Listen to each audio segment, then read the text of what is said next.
I'm sure you remember the story of the tortoise and the hare. The hare is much faster than the tortoise, and he gets off to a much faster start in their race. But he fritters away his lead and takes naps and actually finishes behind the tortoise, who continues on a steady pace from the beginning to the end. When I was younger, I thought the moral of the story was that we should all be hares but not fritter away the lead. In other words, make the most of our talents. But now I think about it differently.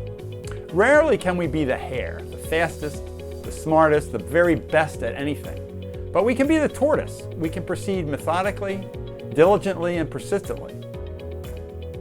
I found in my personal life I can apply this. For example, I read just a few pages of a book every night before I go to bed. It takes me a long time to finish a book, but over a period of time I do finish lots of books. And I think by reading in small chunks I absorb more of the book. I read a biography of George Washington by Ron Chernow, who wrote Hamilton. I recommend it. And I felt I was living with George each day.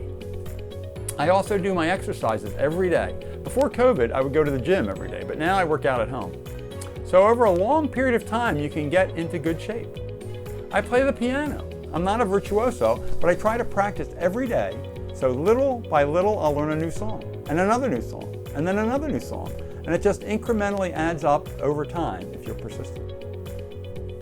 The same applies to business. I remember years ago when I worked at McCormick being told about one sales rep that was always trying to hit the home run. Well, that's great if you can hit the home run, but more often than not, it results in a strikeout. Don't get me started on the Orioles' Chris Davis, who's always swinging for a home run, but usually striking out. What's often more valuable is simply hitting single after single after single. Just be persistent and keep it up for a long period of time. If you're like Pete Rose, you'll end up with over 4,000 hits.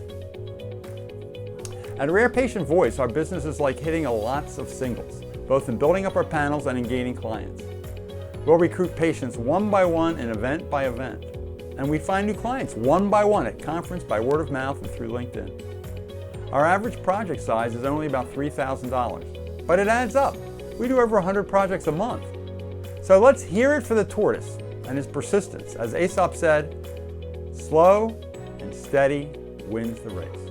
Thanks. Hey, if you like this video, subscribe to our YouTube channel. Thanks. Bye.